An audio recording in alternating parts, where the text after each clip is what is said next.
সুপ্রিয় শিক্ষার্থীবৃন্দ এবং দর্শকবৃন্দ যারা দেখছেন, আপনারা জানেন আমাদের সর্বাধিক জনপ্রিয় ফেসবুক পেজ বাংলাদেশ আলোকিত প্রাথমিক শিক্ষক পেজের ইতিমধ্যেই 6 মাস পূর্তি হয়ে গিয়েছে। তো আমি আপনাদের সবাইকে বাংলাদেশ আলোকিত প্রাথমিক শিক্ষক এই সর্বাধিক জনপ্রিয় ফেসবুক পেজের পক্ষ থেকে সবাইকে স্বাগতম জানাচ্ছি। আজকে আমি আপনাদের সাথে পাঠ উপস্থাপনায় আছি শুভ্রা আলামিন। আমি উত্তর ফতেয়াবাদ সরকারি প্রাথমিক বিদ্যালয়ে সহকারী শিক্ষক হিসেবে কর্মরত আছি হাটহাজারী, চট্টগ্রাম থেকে। তো সুপ্রিয় শিক্ষার্থীরা, তোমরা জানো আমি তোমাদের সাথে চতুর্থ শ্রেণীর গণিত ক্লাস নিই। তো আমরা ক্লাসে যাওয়ার আগে আমরা একটি মজার ধাঁধা দেখব। চলো আমরা একটু ধাঁধার দিকে লক্ষ্য করো। তোমাদের জন্য খুব সুন্দর একটা ছবি নিয়ে এসেছি এবং ছবিতে আমরা একটি ধাঁধা দেখব। দেখো, এখানে একটি মেয়ে বসে কাঁদছে। মেয়েটি কিন্তু খুব ব্যথা পেয়েছে। মেয়েটি বসে কান্নাকাটি করছে।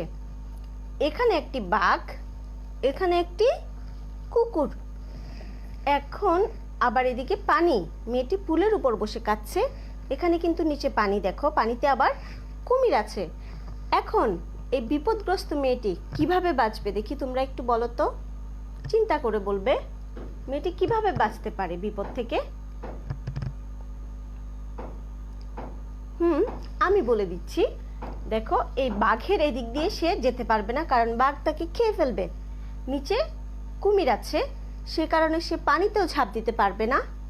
কিন্তু কুকুরটি কিন্তু দেখো, মেয়েটির ব্যথা দেখে কুকুরটি কিন্তু কান্না করছে। তার এক্সপ্রেশন দেখো কুকুরের, সে কাঁদছে। অর্থাৎ মেয়েটির পোষা কুকুর এটি, সে এদিক দিয়ে খুব সহজে কুকুরটিকে নিয়ে তার বাড়ি ফিরে যেতে পারবে। কেমন লেগেছে? নিশ্চয়ই ভালো লেগেছে তোমাদের ধাঁধাটি। এবার চতুর্থ শ্রেণীর শিক্ষার্থীরা, আমরা আজকে নতুন একটি অধ্যায় পড়ব। আমরা বিগত ক্লাসে অধ্যায় 6 নিয়ে গাণিতিক প্রতীক নিয়ে আমরা বেশ কয়েকটি ক্লাস করেছি। আজকের ক্লাস আমাদের নতুন কিছু নিয়ে। আমরা আজকে সাধারণ ভগ্নাংশ অধ্যায়টি করব। সাধারণ ভগ্নাংশের অধ্যায়ের মধ্যে বিভিন্ন ধরনের ভগ্নাংশ আছে। আমরা সমহর বিশিষ্ট ভগ্নাংশ নিয়ে আলোচনা করব। তো আমরা ভগ্নাংশ ক্লাস শুরু করার আগে আমি একটু দেখে নিতে চাই যে আমার লাইভটি ক্লিয়ার আছে কিনা।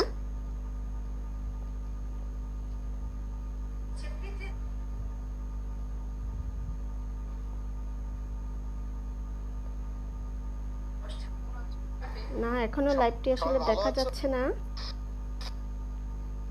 একটু যদি কেউ কনফার্ম করেন লাইভটি ক্লিয়ার আছে কিনা, খুবই ভালো হয়।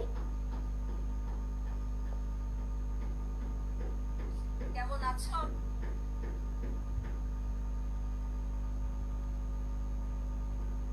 একটু অপেক্ষা করো সুপ্রিয় শিক্ষার্থীরা।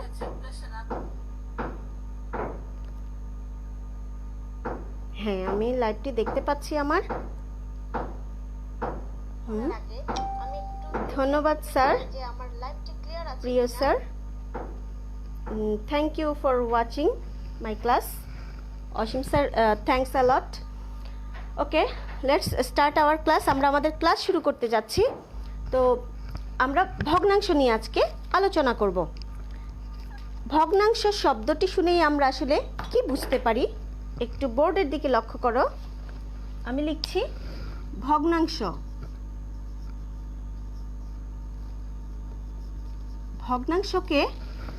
ভগ্নাংশ শব্দটিকে আমরা দুই ভাগে ভাগ করতে পারি। কেমন দেখো, ভগ্ন যোগ অংশ। ভগ্নাংশ অর্থাৎ ভাঙা অংশ। কোনো একটা জিনিসকে আমরা ভেঙে তার কোনো একটা নির্দিষ্ট অংশ যদি আমরা সিলেক্ট করি বা নিয়ে নেই, খণ্ডাংশ নিয়ে নিই, তাকে বলা হবে ভগ্নাংশ। দেখো, আমার কাছে একটি কাঠি আছে। এই কাঠিটি একটি সম্পূর্ণ কাঠি। এটা কিন্তু এক, এটি এক। আচ্ছা, আমি যখন কাঠিটিকে দেখা যাচ্ছে দুই ভাগ করে ফেললাম, এটি হয়ে গেল ভগ্নাংশ। তাহলে এখানে প্রতিটি অংশে আছে কত? 2 ভাগের 1। দুইটি ভাগে বিভক্ত করে 1 ভাগ। আচ্ছা, এটাকে যদি আমি আরও 2 টুকরো করি তাহলে দেখো এক হাতে আমার মোট কয়টি কাঠি? 4টি কাঠি। মোট আছে 4টি কাঠি।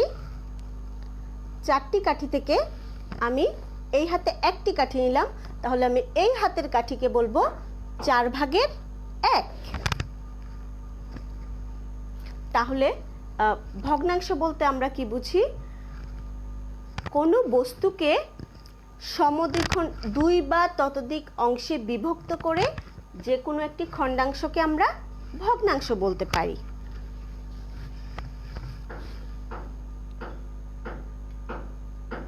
হ্যাঁ, আমরা আজকে অঙ্কে যাওয়ার আগে আমাদের কিছু জিনিস ভালো করে বুঝতে হবে। এই জিনিসগুলো আমরা আগে ভালো করে বুঝে তারপরে আমরা অঙ্কে চলে যাব। আমরা ভগ্নাংশ কাকে বলে ইতিমধ্যেই জানলাম। এবার ভগ্নাংশ কত প্রকার দেখো। ভগ্নাংশ সাধারণত 2 প্রকার। 2 প্রকার ভগ্নাংশ কি কি? একটা হচ্ছে সাধারণ ভগ্নাংশ, আরেকটি হচ্ছে দশমিক ভগ্নাংশ। আমার মনে হয় আমি যদি লিখি তোমরা আরেকটু ক্লিয়ারলি বুঝতে পারবে। ভগ্নাংশকে আমরা 2 ভাগে ভাগ করতে পারি। একটি হচ্ছে সাধারণ ভগ্নাংশ, সাধারণ ভগ্নাংশ, আরেকটি হচ্ছে দশমিক ভগ্নাংশ। 2 ধরনের ভগ্নাংশ আমাদের আছে। আজকে আমরা কাজ করব সাধারণ ভগ্নাংশ নিয়ে। সাধারণ ভগ্নাংশকে আবার কয়েকটি ভাগে ভাগ করা যায়।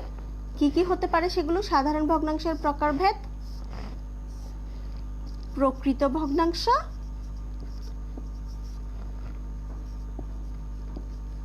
প্রকৃত ভগ্নাংশ, অপ্রকৃত ভগ্নাংশ, অপ্রকৃত ভগ্নাংশ আর মিশ্র ভগ্নাংশ।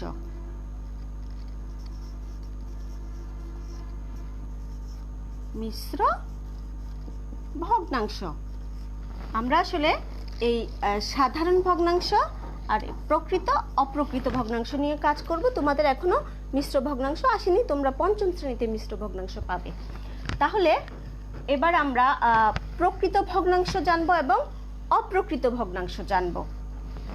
এগুলো নিশ্চয়ই তোমরা বুঝেছ। এবার চলো আমরা প্রকৃত এবং মিশ্র ভগ্নাংশ বুঝার আগে এখানে আমাদেরকে আরও একটা জিনিস বুঝতে হবে। সেটি হচ্ছে যে লব কাকে বলে, হর কাকে বলে। একটি ভগ্নাংশের 2টি অংশ থাকে। একটি অংশকে বলা হয় লব, আরেকটি অংশকে বলা হয় হর। যেমন আমি একটি ভগ্নাংশ লিখছি, দেখো 8 ভাগের 3। তাহলে এই যে আমি একটা মাঝখানে যে দাগটা দিলাম, এই দাগের উপরে যে সংখ্যাটি থাকবে সেই সংখ্যাটিকে বলা হবে লব, আর এই যে দাগ দিলাম দাগের নিচে যে সংখ্যাটি থাকবে সেই সংখ্যাটিকে বলা হয় হর। তাহলে আমরা কি জানলাম?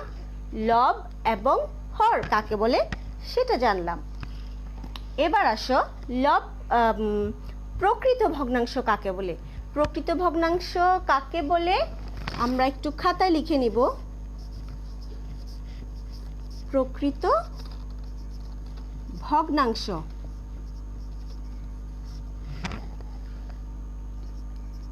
যে ভগ্নাংশের হর বড় থাকবে। লব অপেক্ষা যে ভগ্নাংশের লব অপেক্ষা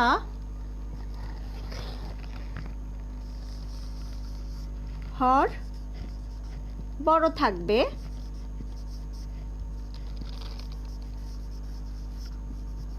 তাকে প্রকৃত ভগ্নাংশ বলে।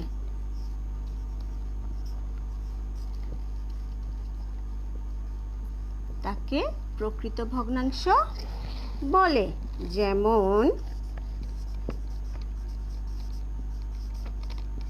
যেমন দেখো 8 ভাগের এই যেখানে আমরা 3 লিখলাম, এটি কিন্তু প্রকৃত ভগ্নাংশ, কারণ 3 অপেক্ষা 8 বড়। তারপর আরও কি হতে পারে? 6/2 হতে পারে, ইত্যাদি অনেক হতে পারে। আচ্ছা, আমরা প্রকৃত ভগ্নাংশ জানলাম, এবার চলে আসি আমরা অপ্রকৃত ভগ্নাংশে। আমরা একটু লিখে নিব অপ্রকৃত ভগ্নাংশ।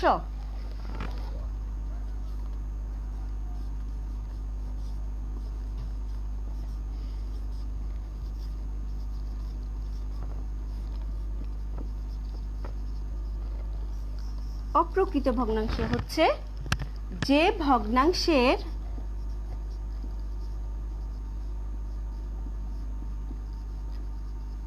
ভগ্নাংশের লব হর অপেক্ষা বড়, অর্থাৎ হরের চেয়ে লব বড় থাকবে, হর অপেক্ষা বড়, তাকে অপ্রকৃত ভগ্নাংশ বলা হয়। অপ্রকৃত ভগ্নাংশ বলা হয়। যেমন আমরা প্রকৃত ভগ্নাংশটি মুছে ফেলছি, আমার মনে হয় তোমাদের লেখা হয়ে গিয়েছে অপ্রকৃত ভগ্নাংশ। তাহলে আমরা কি লিখতে পারি? যেমন উদাহরণস্বরূপ লিখতে পারি, আগের ভগ্নাংশটিকে যদি আমরা এভাবে লিখি 8/3 ছিল, এখন যদি আমরা 3টাকে নিচে নিয়ে আসি এবং 8কে উপরে নিয়ে আসি, উপরে 8 নিচে 3, তাহলে এটা অপ্রকৃত ভগ্নাংশ হয়ে যাবে। তারপর ধরো অথবা এভাবে 1 উপরে নিচে 5 লিখলাম, এটাও একটি অপ্রকৃত ভগ্নাংশ। এই দেখো এখানে আরও কিছু ভগ্নাংশ আমি তোমাদেরকে একটু আরও ক্লিয়ার করার জন্য, দেখো এখানে কয়টি ভাগ আছে একটু লক্ষ্য করো। 1 2 3 4 5, এখানে 5টি ভাগ করা আছে, 5টি ভাগে বিভক্ত। এবার আমরা রং করব। 1টি অংশ রং করলাম, 2টি অংশ রং করলাম, 3টি অংশ রং করলাম। আচ্ছা, তাহলে আমরা এই 5টা ভাগ থেকে যদি 3টি ভাগ রং করি, তাহলে আমাদের ভগ্নাংশটি কি দাঁড়াবে দেখি বলো তো? ভেরি গুড, ঠিক বলেছ, আমাদের ভগ্নাংশটি হচ্ছে 5/3। সম্পূর্ণ অংশটাকে 5 ভাগে ভাগ করেছি, সেজন্য 5, আর উপরে 3টি অংশ রং করেছি 3। চলো আরও একটি ভগ্নাংশ আমরা দেখে নিই। দেখি বলো তো এখানে কয়টি ভাগে ভাগ করা হয়েছে?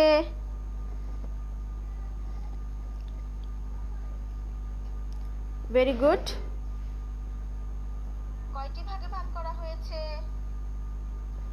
এখানে 4টি ভাগে ভাগ করা হয়েছে। তাহলে 4টি ভাগ থেকে আমরা যদি রং করি, 1টি ভাগ রং করলাম, তাহলে এই ভগ্নাংশটিকে আমরা কি লিখতে পারি? আমরা লিখতে পারি, হ্যাঁ, 4/1, অর্থাৎ আমি সম্পূর্ণ অংশটাকে 4 ভাগ করলাম, 1 2 3 4, আবার এখান থেকে আমি 1টি ভাগ নিলাম, তাহলে আমার ভগ্নাংশটি দাঁড়ালো 4/1। আচ্ছা, এবার আমরা অঙ্কে চলে যাই। আমাদের এখানে অঙ্কে আমরা 4টা সমস্যা নিয়েছি। 4টা সমস্যাতে প্রতীক বসাতে বলা হয়েছে। যেদিকে বড় সেদিকে আমরা প্রতীক বসাবো। প্রতীক মানে চিহ্ন। আর এই চিহ্নগুলো কি চিহ্ন তোমাদের মনে আছে? আমরা গত অধ্যায়ে করেছিলাম। এই চিহ্নগুলোকে বলা হয় সম্পর্ক প্রতীক, অর্থাৎ দুটি সংখ্যার মধ্যে সম্পর্কের তুলনা করতে আমরা এই প্রতীক ব্যবহার করে থাকি। ঠিক আছে, চলো আমরা এবার আমাদের অঙ্কে চলে যাই।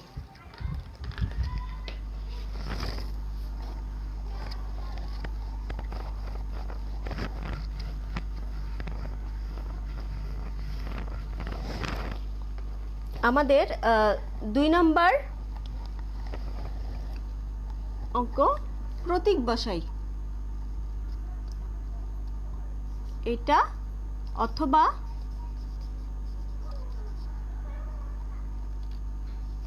এই প্রতীক বসাই। ঠিক আছে, আমরা এখন প্রতীক বসাবো। দেখো 1 নাম্বার,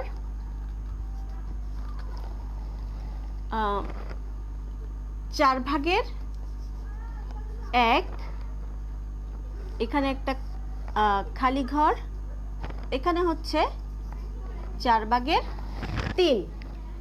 মনে করো একটি রুটি, আমি একটি রুটি আঁকছি। রুটিকে আমরা 4টি ভাগে ভাগ করে দিলাম।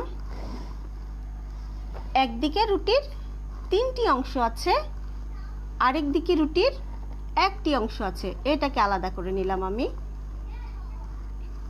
তাহলে এই অংশটা বড় নাকি এই যে এইভাবে যে অংশটা আছে সেই অংশটা বেশি? একজন পাবে এতটুকু অংশ 3 ভাগ, আরেকজন পাবে 1 ভাগ। কোন ভাগ বড়? 4 ভাগ করে 3 ভাগ বড় নাকি 1 ভাগ বড় 4 ভাগের? একদম খুব সহজেই বোঝা যাচ্ছে যে কি 4 ভাগ করে 3 ভাগ এখানে বেশি অংশ। তাহলে যেহেতু 4 ভাগের 3 ভাগ বড়, আমরা প্রতীকটা যেদিকে বড় সংখ্যা আমরা সেদিকে বসাবো। এদিকে বসালাম, একেবারেই সহজ। এরপর আসো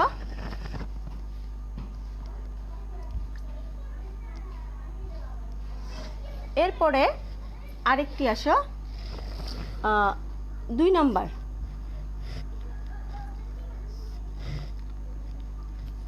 5 ভাগের 2,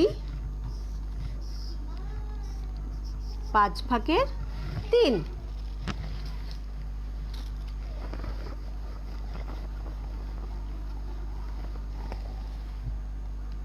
আর এই ভগ্নাংশগুলো কিন্তু সমহর বিশিষ্ট ভগ্নাংশ। সমহর বিশিষ্ট ভগ্নাংশ কাকে বলে? যে ভগ্নাংশের হরগুলো সমান থাকে। এখানে লক্ষ্য করো, এখানে 4 ভাগের 1 হর 4 ছিল, এখানে 4 ভাগের 3, এখানেও হর 4, এখানেও হর 4, এখানেও হর 4। তাহলে এই ভগ্নাংশ দুটোকে আমরা কি বলতে পারি? এগুলো সমহর বিশিষ্ট ভগ্নাংশের অঙ্ক। আচ্ছা, এখানে 5 ভাগের 2, এখানে 5 ভাগের 3, তাহলে কোনটি বড় হবে? আমরা এখানে 5টা ভাগ করি, 1 2 3 4 5, 5টি সমান অংশে ভাগ করলাম। ভাগ করার পর একজন নিল এই 5 ভাগের এই 2 অংশ, অর্থাৎ এতটুকু অংশ একজন, আরেকজন হচ্ছে এই 5 ভাগের এই 3 অংশ, 1 2 3। তাহলে কে এই অংশটা বেশি নাকি এই পাশের অংশটা বেশি? কোনটা বেশি? 5 ভাগের 3 বড়। তাহলে আমরা 5 ভাগের 3-এর এদিকে আমরা চিহ্ন ফেরাতে পারি। এবার আমরা 3 নম্বরে চলে আসছি। এগুলো আমি মুছে ফেলছি।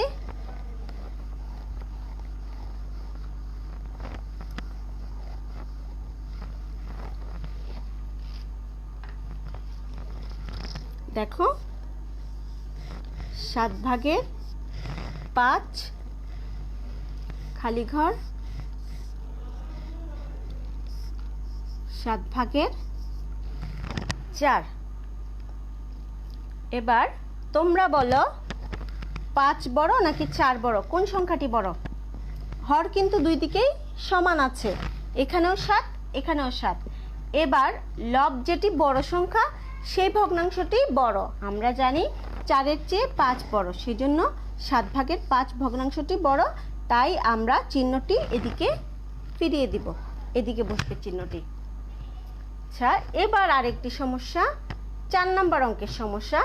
এই সমস্যাটা একটু অন্যরকম। দেখো,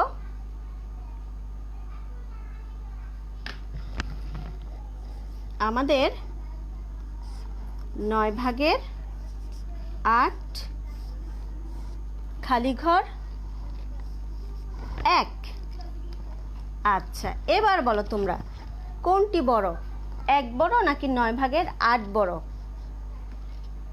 9 ভাগের 8, কারণ 8ও বড় সংখ্যা, 9ও বড় সংখ্যা, 1 তো ছোট সংখ্যা, তাহলে 8 ভাগের 1 বড়, 8 ভাগের 9 ভাগের 8 বড়, ঠিক আছে? না, একদম ঠিক নেই।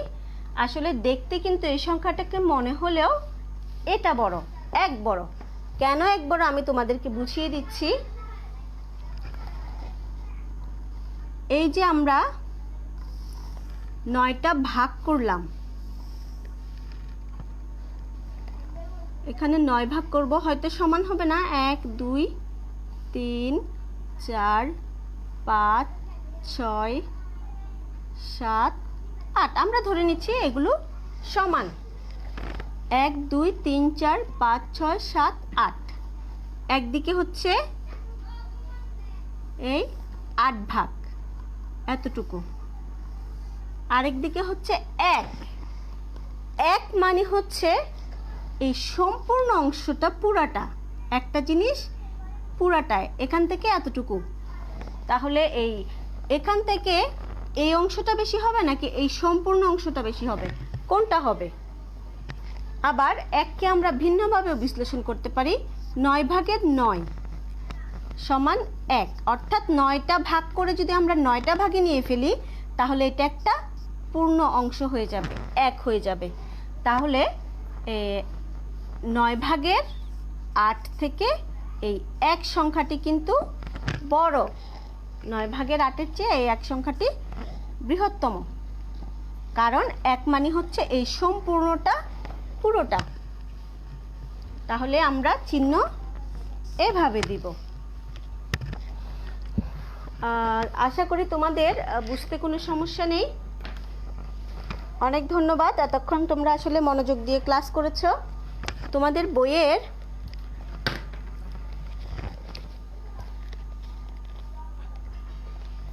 পৃষ্ঠা নাম্বার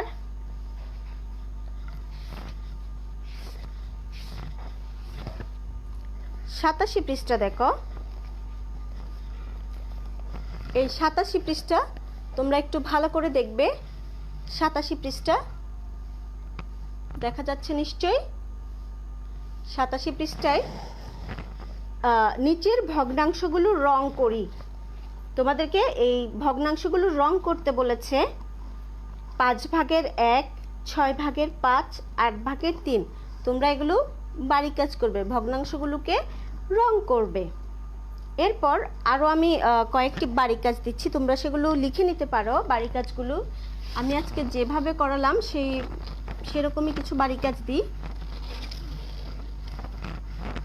বেশি দিব না, 3টা 4টা অঙ্ক দিব। এগুলো একদম খুবই সিম্পল অঙ্ক। দেখো, এই প্রতীক বসাবে, 1 নম্বরে প্রতীক বসাবে কিরকম?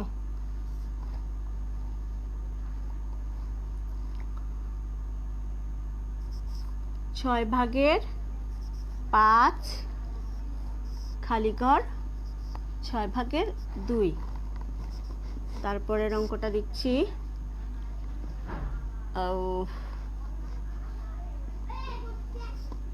4 ভাগের 3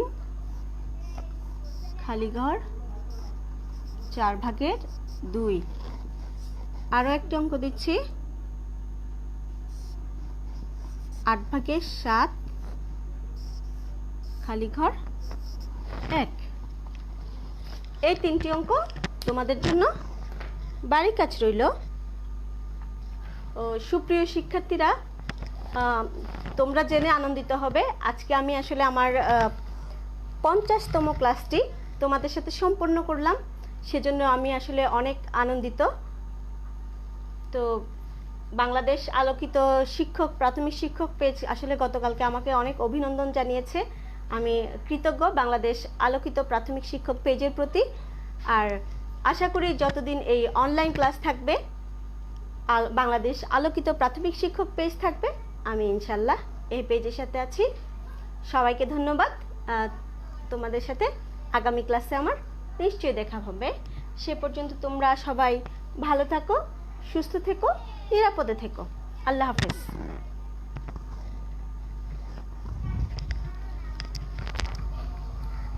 পোস্ট